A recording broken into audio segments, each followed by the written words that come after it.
और अब आपको सबसे पहले दिल्ली से बड़ी खबर बताते हैं। कांग्रेस की चौथी लिस्ट जारी हो गई है। कांग्रेस की चौथे लिस्ट में मध्य प्रदेश के 12 उम्मीदवारों का नाम है, तो छत्तीसगढ़ की एक सीट पर ऐलान किया गया है। बस्तर से कवासी लखमा को टिकट दिया गया है, राजगढ़ से दिग्विजय सिंह को टिकट दिया गया, तो उज्जैन से महेश परमार को प्रत्याशी बनाया गया है। सागर से गुड्डू राज बुंदेला को टिकट मिला, रीवा से नीलम मिश्रा को टिकट दिया गया, शहडोल से फुंदेलाल सिंह मार्को को टिकट मिला, जबलपुर से दिनेश यादव चुनावी मैदान में उतरे, बालाघाट से सम्राट सारस्वत को टिकट मिला, होशंगाबाद से संजय शर्मा, भोपाल से अरुण श्रीवास्तव, मंदसौर से दिलीप सिंह गुर्जर, रतलाम से कांतिलाल भूरिया को उम्मीदवार बनाया गया, वहीं इंदौर से अक्षय कांति पर भरोसा जताया गया है।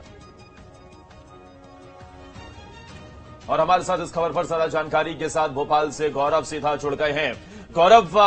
कांग्रेस पार्टी की तरफ से चौथी लिस्ट जारी हो गई है और इस लिस्ट के जरिए से मध्य प्रदेश के 12 उम्मीदवारों के नाम की घोषणा की गई है। अगर इस लिस्ट को देखें तो कुछ नए नाम दिखाई देते हैं, कुछ दिग्गज चेहरों पर कांग्रेस दांव खेलती दिखाई देती है। क्या रणनीति के तहत इन उम्मीदवारों की घोषणा की गई होगी?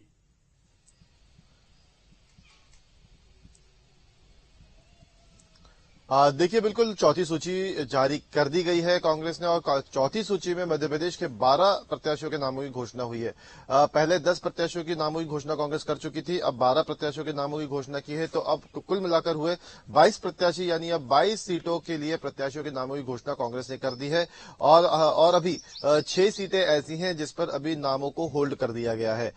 जिस तरीके से कांग्रेस ने अपनी सूची जारी की है, कई दिग्गज चेहरे भी इस बार चुनावी मैदान में उतारे गए हैं और कुछ नए चेहरे भी देखने को मिल रहे हैं, क्योंकि शुरुआत से ही ये कहा जा रहा था कि कांग्रेस के पास प्रत्याशियों को लेकर काफी ज्यादा असमंजस है और सीनियर लीडर्स जो हैं चुनाव लड़ने से मना कर रहे हैं। कहीं ना कहीं अगर ऐसा होता तो कार्यकर्ताओं में एक हताशा जरूर होती कि सीनियर लीडर चुनावी मैदान में नहीं है और कहीं ना कहीं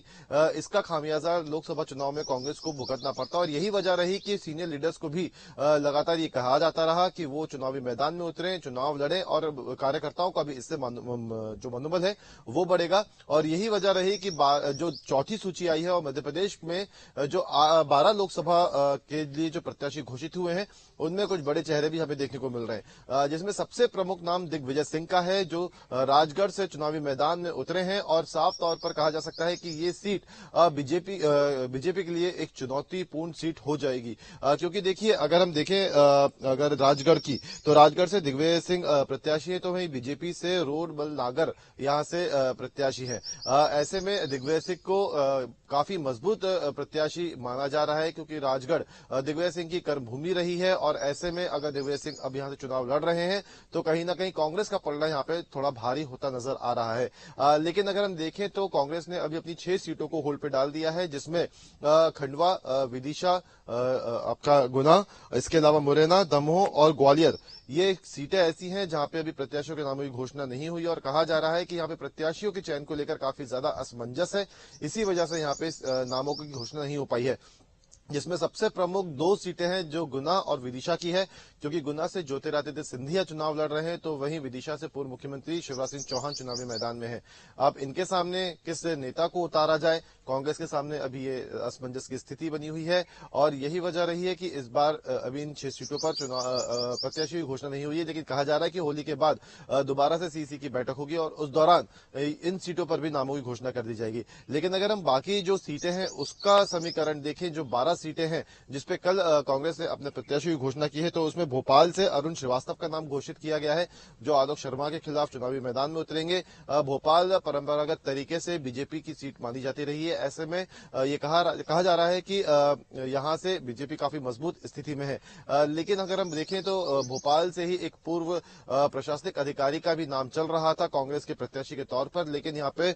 देखा जा रहा है कि अरुण श्रीवास्तव को टिकट दिया गया है। देखिए, इसके अलावा अगर हम और भी सीटों की बात करें तो रतलाम से कांतिलाल भूरिया को चुनावी मैदान में उतारा है। कांतिलाल भूरिया एक बहुत सीनियर लीडर के तौर पर जाने जाते हैं, पूर्व केंद्रीय मंत्री भी रहे हैं जो कांग्रेस सरकार में, और यहाँ पर अनीता नागर जो है बीजेपी की प्रत्याशी है। अब ऐसे में ये वाला जो इस सीट का जो मुकाबला है वो भी काफी दिलचस्प होने वाला है और कांतिलाल भूरिया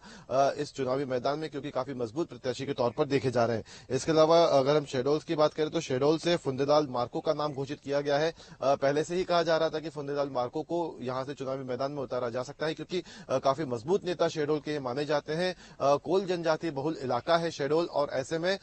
यहाँ पर आदिवासी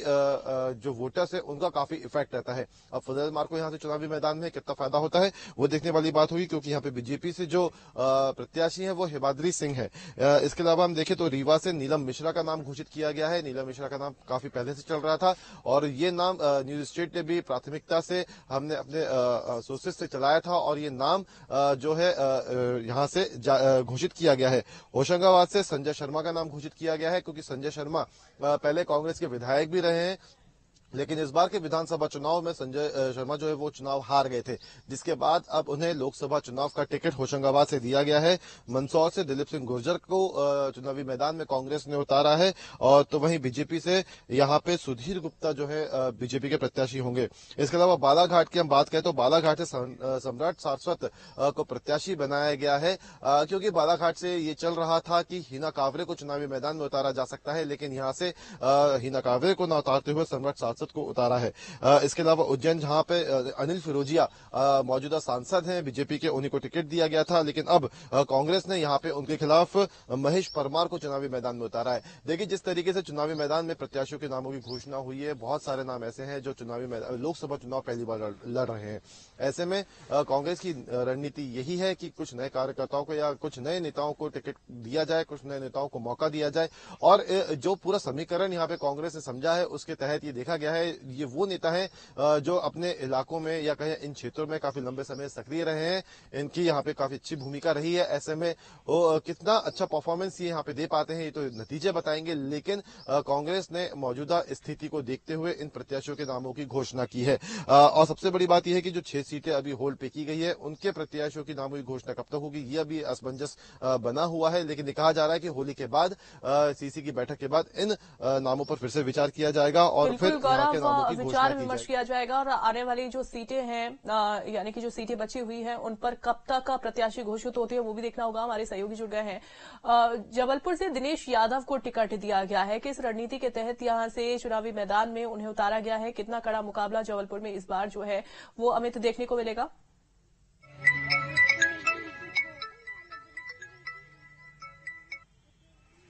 देखिए जबलपुर का एकदम टिकट कल रात को उन्होंने साफ कर दिया है। काफी जद्दोजहद थी, बहुत सारे नाम सामने आ रहे थे, लेकिन दिनेश यादव को टिकट फाइनल कर दिया, तो मुकाबला तो थोड़ा सा कड़ा हो जाता है, क्योंकि आपको बता दें कि दिनेश यादव एक पुराने कार्यकर्ता है, जमीनी कार्यकर्ता, और काफी लंबा उनका समय रहा है। नगर निगम में भी वो थे, युवा छात्र नेता भी थे, तो काफी लंबा समय उनका काम करने का है। तो कहीं ना कहीं ये मुकाबला जो है थोड़ा सा कठिन तो बीजेपी के लिए हो गया है। बिल्कुल बिल्कुल, और साथ ही कितनी कांटे की टक्कर यहां पर देखने को मिलती है वो भी हालांकि देखना होगा। और जिस तरीके से ये उम्मीदवार की घोषणा की गई है, कहीं ना कहीं अब इसके बाद 6 सीटें जो बचती है यहां से गौरव, उन्हें लेकर अब माथापच्ची होनी शुरू हो जाएगी। क्या खबर निकलकर सामने आ रही है गौरव की बाकी बची हुई सीटों पर भी कांग्रेस पार्टी कब तक उम्मीदवार घोषित कर सकती है?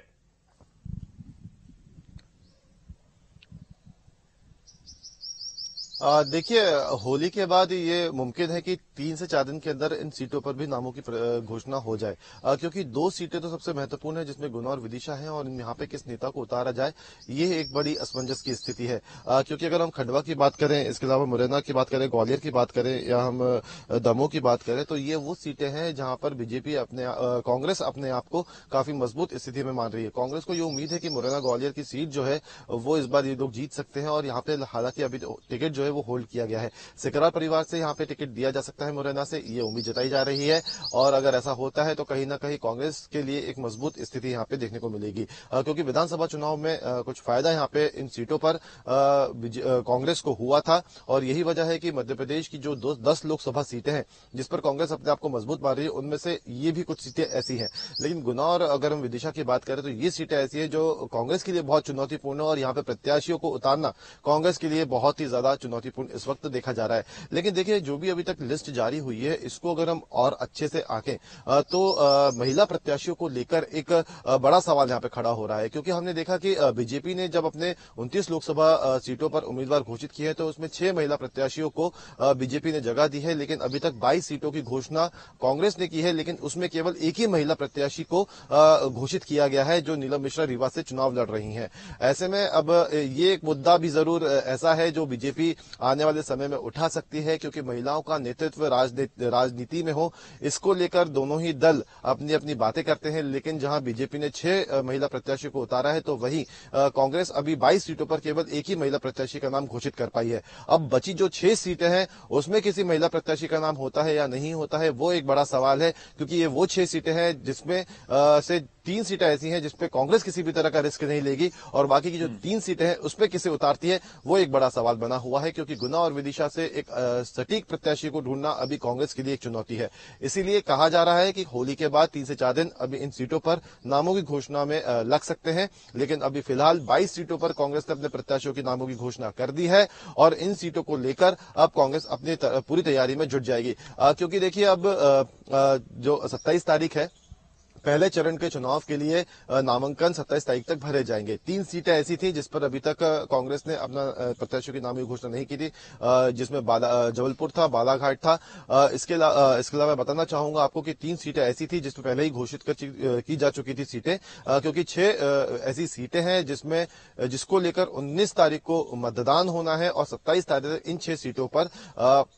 नामांकन जमा करने हैं। प्रत्याशियों के पास इस वक्त समय काफी कम बचा हुआ है, क्योंकि लोकसभा सीट जो होती है काफी बड़ी होती है, काफी बड़ा क्षेत्र होता है, और अभी प्रत्याशियों के सामने सबसे बड़ी चुनौती ये रहेगी कि इन सीटों को लेकर अपना प्रचार प्रसार पूरा कर पाए। फिलहाल 22 सीटों पर अब नामों की घोषणा हो गई है, और अब प्रचार प्रसार की किस तरीके से किया जाएगा, वो एक बड़ा सवाल अभी यहाँ पे बना हुआ है। क्योंकि यहाँ पे एक तरफ कांग्रेस को अपनी जमीनी स्तर पर स्थिति को और मजबूत भी करना है, साथ ही साथ प्रचार प्रसार भी करना है, और साथ ही साथ जिस तरीके से कांग्रेस से कार्यकर्ताओं का पलायन लगातार जारी है, वो भी रोकते हुए जो उम्मीदवार है उनको एक तरीके से कॉन्फिडेंस बूस्ट हो सके, इस और अपनी रणनीति को ले जाना है। हालांकि जिस तरीके से सीनियर लीडर्स को अब चुनावी मैदान में उतारा है, जिसमें दिग्विजय सिंह की अगर हम बात करें, झाबुआ का रुख कर लेते हैं। हमारे सहयोगी लगातार वहां से बने हुए हैं। झाबुआ में फिलहाल कैसा सियासी समीकरण आप देख रहे हैं?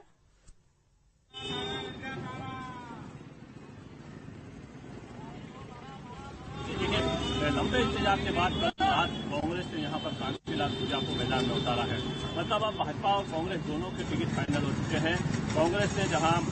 कांतिलाल भूरिया को मैदान में उतार दिया है, वहीं अगर भाजपा की बात करें तो जो अलीराजपुर जिला है, वहां से नागा सिंह चौहान जो वन मंत्री है वर्तमान मध्य प्रदेश सरकार में, उनकी धर्मपत्नी अनिता नागा सिंह चौहान को भाजपा ने इस बार अपना उम्मीदवार बताया है। अक्सर देखने में देखिए एक राजनीतिक सिनेरियो यह आता है कि अभी तक जो सांसद रहे हैं वे लगभग झाबुआ से रहे हैं। जब भी अलीराजपुर को मौका मिला है तो कहीं न कहीं दूसरी पार्टी ने अलीराजपुर को मौका दिया है, उसे हार का सामना करना पड़ा है। तो एक राजनीतिक सिनेरियो यह भी है कि यहाँ पर वर्तमान में जैसे भगोरिया चल रहा है, अब कांग्रेस ने कहीं न कहीं प्रत्याशी को घोषित करने में देरी की है, क्योंकि कांतिलाल भूरिया जो कदावर नेता है, कई बार ऐसा सोचा जा रहा था कि पहली लिस्ट में उनका नाम आ जाएगा, लेकिन हम देख रहे हैं कि लंबे इंतजार के बाद कांग्रेस यह घोषणा करने में कामयाब रही। मतलब कांग्रेस ने यह घोषणा करी है कि कांतिलाल भूरिया इस बार कांग्रेस की ओर से भाजपा के सामने उम्मीदवार होंगे। अब देखिए एक छोटा सा समीकरण बताता हूँ आपको कि जो विधानसभा चुनाव हुए थे उसमें भाजपा वर्तमान में लगभग 35,000 की लीड पर है। मतलब 8 विधानसभा है झाबुआ के रतलाम कंस्टिट्यूंसी में, जिसमें से 31,000 की वर्तमान में भाजपा को लीड है। पिछली बार भी यहाँ लगभग 90,000 की भाजपा के सांसद। बड़ा नाम है लेकिन चुनौती आसान नहीं है। कांतिलाल भूरिया को रतलाम से चुनावी मैदान में उतारा गया है। हालांकि कांग्रेस पार्टी के दिग्गज कितना कमाल दिखा पाएंगे, क्योंकि कुछ एक दिग्गजों के नाम इस लिस्ट में नजर आते हैं जो कांग्रेस पार्टी की तरफ से चौथी लिस्ट जारी की गई। सबसे बड़ा नाम दिग्विजय सिंह राजगढ़ से चुनावी मैदान में ताल ठोकेंगे, तो वहीं रतलाम से कांतिलाल भूरिया जैसे दिग्गज चुनावी मैदान में उतरे हुए हैं। बहुत बहुत शुक्रिया आप तीनों सहयोगियों का हमारे साथ जुड़ने के लिए। हमारे साथ